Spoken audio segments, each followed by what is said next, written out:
Hello guys, welcome back to my channel. आज हम लोग डिस्कस करने वाले हैं कुंडली जीपीटी और astrology. As you all know कि बहुत रिसेंट में ही हमें कुंडली जीपीटी इंट्रोड्यूस हुआ है और कुंडली जीपीटी के बहुत सारे एडवांटेजेस भी हैं, डिसएडवांटेजेस भी हैं और बहुत सारे लोगों को ऐसा लगता है जब से ये एआई टूल्स आए हैं कि ह्यूमंस का काम भी कम हो गया है और ह्यूमंस की रिप्लेसमेंट भी हो गई है। तो मैं ये कहना चाहूँगी उन सभी व्यूअर्स को जिनका ये थॉट प्रोसेस है कि ह्यूमंस का काम जो है वो टेक्नोलॉजी पूरा बहुत अच्छे से कर सकती है या फिर बहुत अच्छे अच्छे सॉफ्टवेयर्स का काम एआई मिनटों में कर देता है, ये सिर्फ कुछ हद तक सच है। विच आई वुड सजेस्ट 60%, उससे ज़्यादा ये चीज़ सच भी नहीं है। तो मैं आप सबसे यही कहूँगी कि अगर आप लोग कुंडली जीपीटी और एस्ट्रोलॉजर्स के बीच का कंपैरिजन करने की सोच रहे हैं तो ये बहुत बड़ी गलती है, आप लोगों की बहुत बड़ी गलती।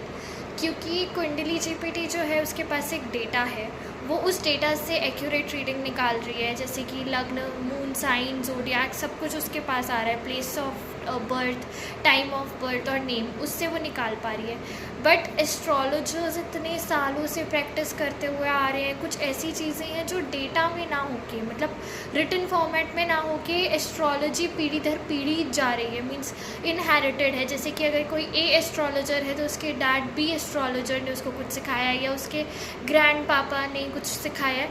तो इस तरीके की जो चीज़ें हैं वो एस्ट्रोलॉजी के इंडस्ट्री में सालों से चलती हुई आ रही हैं, तो वो कुंडली जीपीटी या किसी भी प्रकार का एआई उसको रिप्लेस बिल्कुल नहीं कर पाएगा। और चलिए पढ़ते हैं कि किस तरह से।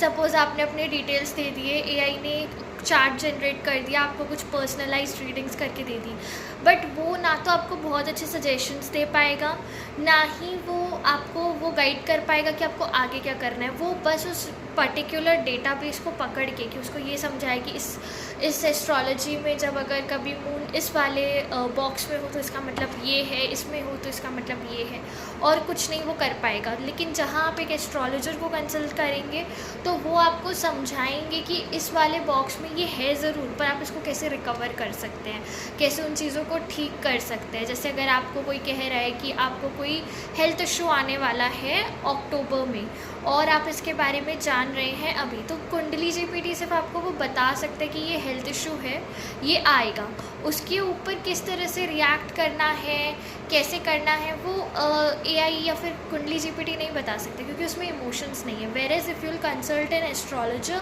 वो आपको समझाएंगे कि किस तरह से आपको ये कुंडली जीपीटी या फिर कुंडली निकाल के उन्होंने देखा कि आपको एक हेल्थ डिसऑर्डर है तो वो आपको कुछ उपाय देंगे। वो रेमेडीज़ हर एस्ट्रोलॉजर, हर प्रैक्टिशनर की अलग होती है, क्योंकि जितने भी लोग स्पिरिचुअलिटी में प्रैक्टिस करते हैं, कुछ भी be it astrology, numerology, reiki, tarot, कुछ भी, उन सब के अपने खुद के एक्सपीरियंसेस होते हैं यूनिवर्स के साथ, नेचर के साथ। कोई आपको कोई रेमेडी देगा, कोई कुछ देगा। तो कितनी सारी ऐसी रेमेडीज़ हैं जो कि गूगल पे तो अवेलेबल ही नहीं है, वो मतलब यूज़र्स ने या फिर प्रैक्टिशनर्स ने खुद डिज़ाइन की हैं अपने कन्वीनियंस के अकॉर्डिंग, अपने यूज़र्स या अपने क्लाइंट्स के कन्वीनियंस के अकॉर्डिंग।